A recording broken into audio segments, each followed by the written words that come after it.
ഇരുചക്രവാഹന യാത്രികനെ രക്ഷിക്കുവാൻ ശ്രമിക്കുന്നതിനിടെ passenger autorickshaw മറിഞ്ഞ് ഗുരുതരമായി പരിക്കേറ്റ ഡ്രൈവർക്ക് ദാരുണാന്ത്യം.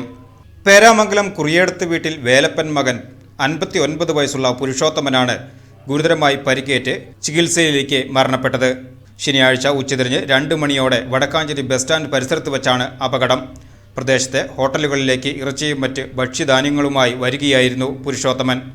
നിരത്തിൽ മറിഞ്ഞ ഓട്ടോറിക്ഷ ഉയർത്തിയാണ് പുരുഷോത്തമനെ പുറത്തെടുത്തത്.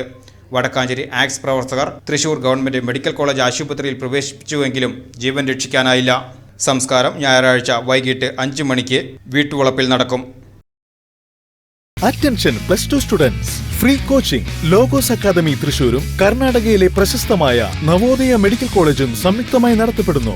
ഫ്രീ കോച്ചിംഗ് മാർച്ച് 30 മുതൽ ഏപ്രിൽ 30 വരെ രാവിലെ 9:30 മുതൽ 4:30 വരെ. കഴിഞ്ഞ 3 വർഷങ്ങളിൽ ഫ്രീ എൻട്രൻസ് ക്രാഷ് ബാച്ച് പരിശീലനം കൊടുത്ത ഇന്ത്യയിലെ ഏക സ്ഥാപനം Logos Academy. 2nd floor, Temple Square Building, AR Menon Road, Thrissur. Mobile 9447063440, 9447063840.